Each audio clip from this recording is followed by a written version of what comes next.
At the Galactic Federation's Grand Showcase, species from every corner of the galaxy gathered, each boasting the pinnacle of their weaponry advancements.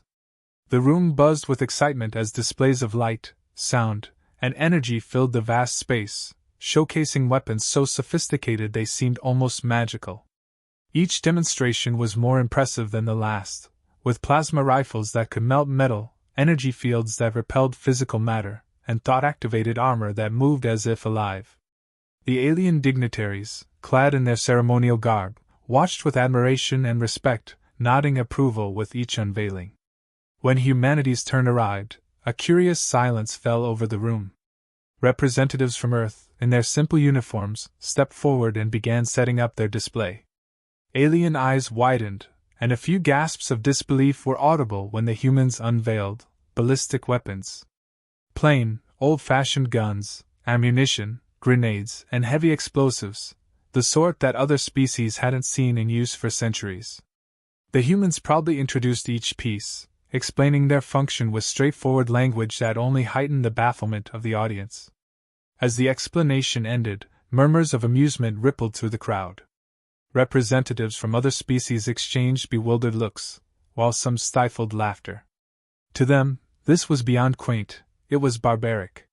One alien dignitary, a representative from a species known for its psionic warfare, couldn't resist a smirk. "Guns?" he muttered to his colleague, barely containing a chuckle. "Projectiles that don't even bend time or space. I thought humans would have evolved past such crude tools." The mockery spread quickly. A reptilian delegate with scales shimmering in the artificial light leaned over to a nearby Federation officer, whispering, "Do they truly believe that kinetic weapons are enough to survive? They must be completely primitive to rely on such outdated technology." The officer, trying to contain his laughter, simply nodded, humoring the dignitary's disdain. As the humans concluded their presentation, they looked out over the audience and caught glimpses of the smirks, the dismissive nods, the condescending glances. The lead human representative, sensing the crowd's reaction, raised an eyebrow but chose to remain silent. His expression, however, betrayed a slight hint of amusement. If anything, he looked bemused, as though he knew something that no one else did. Beside him, a younger human soldier whispered, "Do they not realize? It's almost like they've forgotten what real war is." The Federation's reactions continued.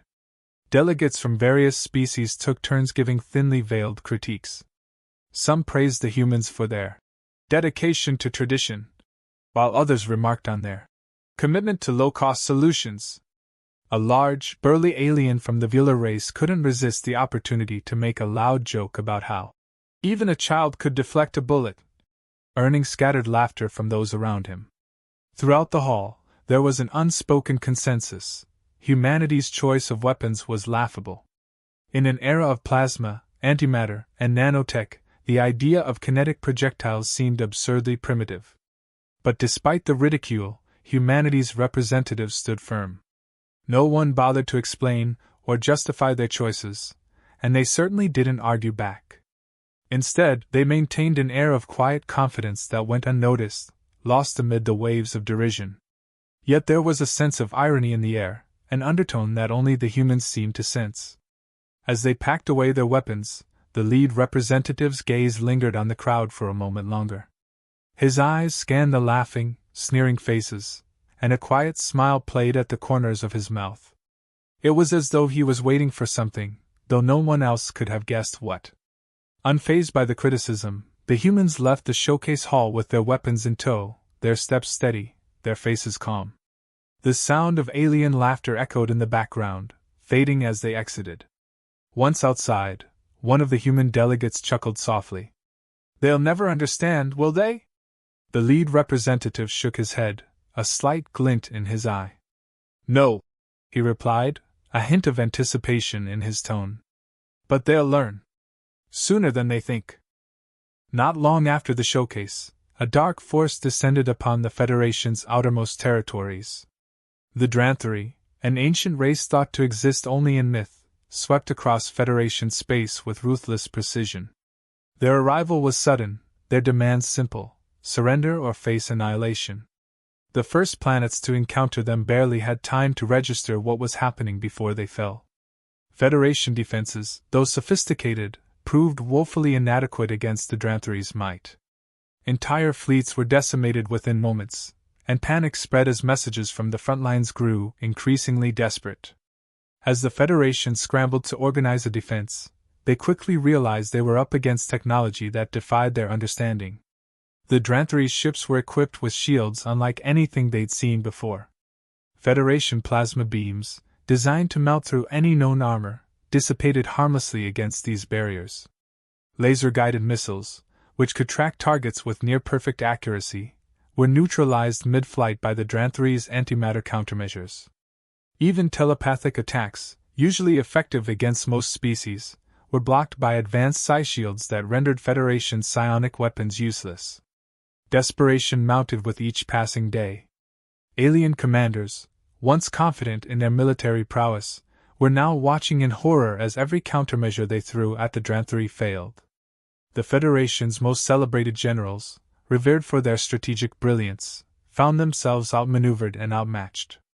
Tactical simulations designed to predict enemy movements were rendered obsolete, as the Dranthary adapted with every engagement, countering each new approach with ease.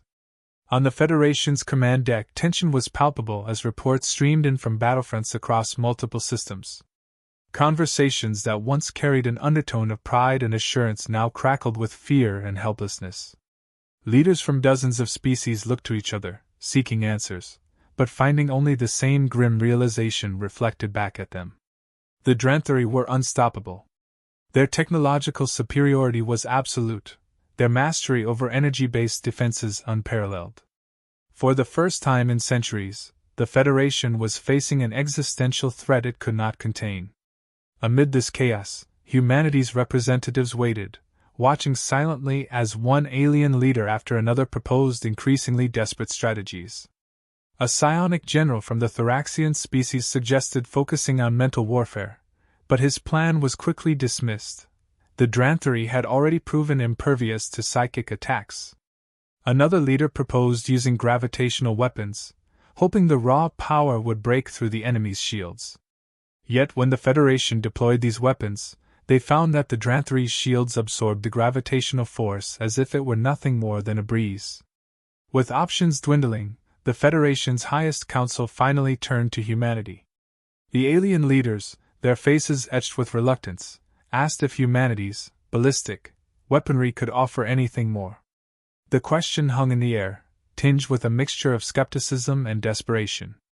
After all, how could bullets and explosives, relics of a seemingly primitive age, fare against a foe that had dismantled the galaxy's most advanced defenses? Humanity's lead representative stepped forward, his expression unreadable. He listened patiently as the Council described the Dranthary's energy shields, their antimatter defenses, and their counter-telepathic technology. Once they finished, he nodded thoughtfully and simply replied, "We'll need to modify a few things, but we can make it work." The Council members exchanged glances, barely masking their disbelief. It was difficult for them to accept that the galaxy's most advanced technology had failed, yet here was humanity, with its rudimentary arsenal, suggesting they might succeed where everyone else had failed. But at this point, the Federation had little choice. Reluctantly, they agreed to allow the humans a chance to prove themselves, though their expressions made it clear that they were far from convinced. As humanity prepared its forces, whispers spread throughout the ranks of the Federation. Soldiers from other species murmured amongst themselves, scoffing at the idea that kinetic projectiles could do anything against the Dranthary's seemingly impenetrable defenses. Some soldiers were outright dismissive, muttering that humanity's stubborn adherence to outdated weaponry was a waste of time. But there were a few, a small but growing number, who watched humanity's preparations with something akin to curiosity, wondering if perhaps there was a reason for their confidence. In the final hours before the human-led assault, a quiet tension settled over the command center. Screens displayed tactical maps, each one showing the Dranthary's formidable fleet advancing toward Federation strongholds. Federation officers watched, jaws clenched, as humanity's fleet took up positions on the battlefield. In contrast to the sleek, energy-laden ships of the other species, humanity's vessels were sturdy, built to withstand the physical impacts that their weapons delivered. The aliens still had doubts, but there was something about humanity's calm resolve that gave even the most skeptical among them a sliver of hope. Then, the first shots were fired. As the human ships moved into formation, there was a tense silence on the Federation command deck. Alien officers watched with narrowed eyes, still half expecting the humans' weaponry to crumble, as every other attempt had. But humanity pressed forward, their ships launching salvos of artillery, explosive projectiles, and ballistic missiles, nothing like the energy-based weapons the Dranthari had become accustomed to countering. The first volley struck, and to everyone's astonishment, the Dranthari shields flickered and buckled. The kinetic force of the humans' ballistic weapons tore through the Dranthari defenses. Unlike plasma or laser beams, which the Dranthari shields could deflect by dispersing energy across the shield's surface, the raw physical impact of bullets and shells found weaknesses in their advanced tech. Explosions erupted as human artillery made direct hits, ripping through Dranthari hulls. The Dranthari had fortified themselves against every known form of energy-based attack, but the concept of a simple, relentless physical strike was beyond their calculations. They had built their defenses on assumptions, and humanity was defying every single one. Alien commanders stared at their screens stunned. The humans' projectiles bypassed shield technology that the Federation's finest minds had deemed impenetrable. In every skirmish, the Dranthari had adapted to the Federation's attempts, using countermeasures that were flawless against plasma and antimatter weapons.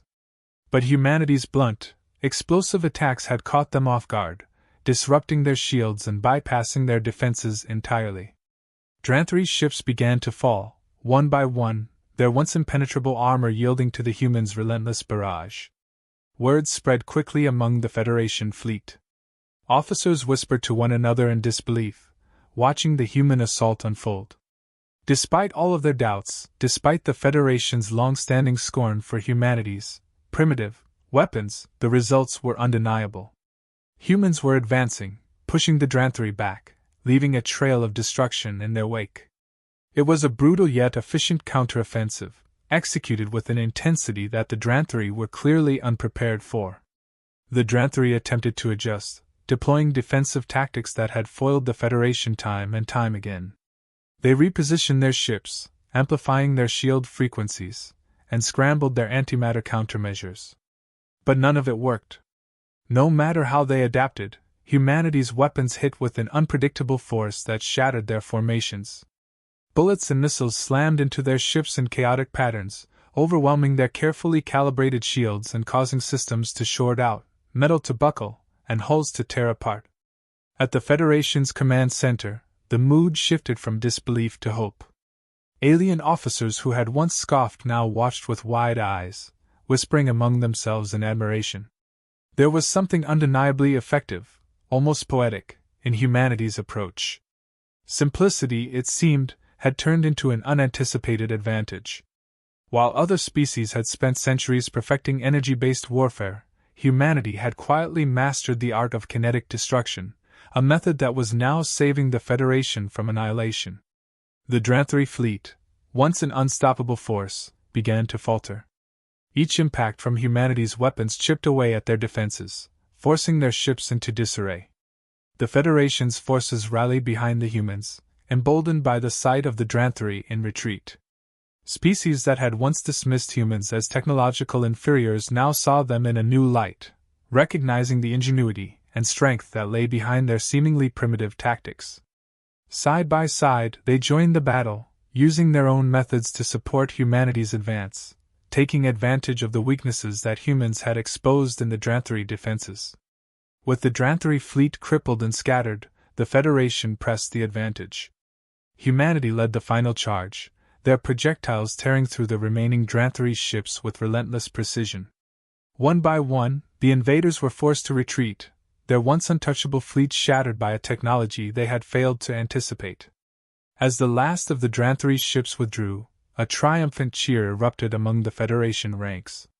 The threat that had seemed impossible to overcome was finally vanquished, thanks to humanity's outdated weapons. In the aftermath, The Federation Council gathered once more, this time with a newfound respect for humanity. Alien leaders who had once scoffed now looked at the human representatives with gratitude and awe. One council member, representing a species that prided itself on advanced technology, spoke first. "We mocked you, dismissed you as relics of a forgotten age. And yet your methods, simple as they may seem, have saved us all." The human representative offered a small smile. "Sometimes, the most effective solution isn't the most advanced. It's the one they didn't see coming." The council nodded, humbled and thoughtful. They realized that innovation was not always synonymous with complexity. In their pursuit of technological superiority, they had overlooked the value of simplicity, of thinking beyond the expected. Humanity's approach had taught them a lesson, one they would carry forward as they rebuilt and fortified their defenses.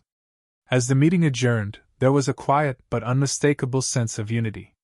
For the first time, the Federation was not simply an alliance of the galaxy's most advanced species.